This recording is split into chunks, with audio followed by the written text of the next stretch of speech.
રાજ્યના અનેક વિસ્તારોમાં કમોસમી વરસાદે ખેડૂતોની આશા પર પાણી વિફેરી દીધું છે।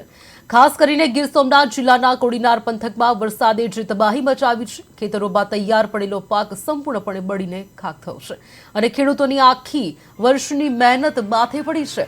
આ કમોસમી વરસાદ ખેડૂતો માટે તો આફતરૂપ બન્યો છે, પણ સાથે સાથે પશુપાલકો માટે ઘાસચારાનો પ્રશ્ન પણ વિકટ બન્યો છે। ગીર સોમનાથ જિલ્લામાં છેલ્લા 24 કલાકથી અવિરત વરસાદ વરસી રહ્યો છે। સામાન્ય રીતે આ સમય સૂકા વાતાવરણનો હોય છે, પરંતુ આ વર્ષે કમોસમી ધોધમાર વરસાદે ખેડૂતોની આર્થિક કમર તોડી નાખી છે।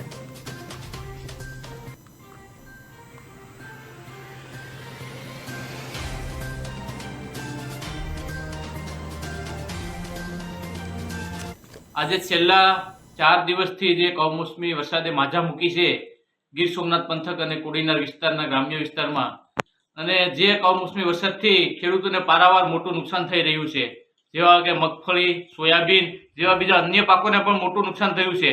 લણણીનો સમય પૂરો થઈ ગયો છે, લણવા માટે ખેડૂતો મજબૂર થઈ ગયા છે। ત્યારે આ મોઢે આવેલો કોળિયો ખેડૂતોનો સીનવાઈ રહ્યો છે।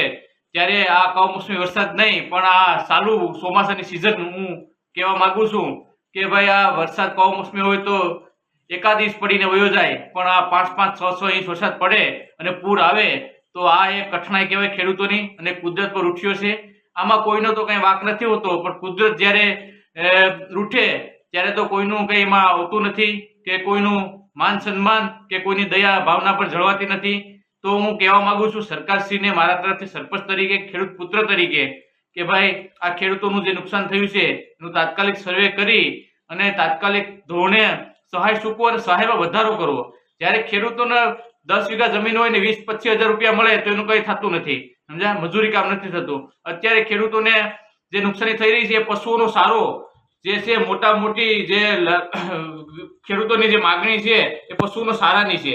અત્યારે ખેડૂતો મગફળી નહીં તો ખેડૂતોના સારા માટે દોડધામ કરી રહ્યા હતા છેલ્લા 5 થી 6 દિવસ, રાત ને દિવસ ખેસર છે, દાડિયા છે, મજૂર છે, મહેનત કરી, તેમ છતાં પણ જે કુદરત રૂઠ્યો, એટલે કુદરતે જે માવઠા કમોસમી રૂપે જે કઠણાઈ ખેડૂતોને આપી છે તે બાબતે હું કહેવા માંગુ છું કે આવતા દિવસોમાં તાત્કાલિક સર્વે કરી દરેક ખેડૂતોને સહાય પેકેજમાં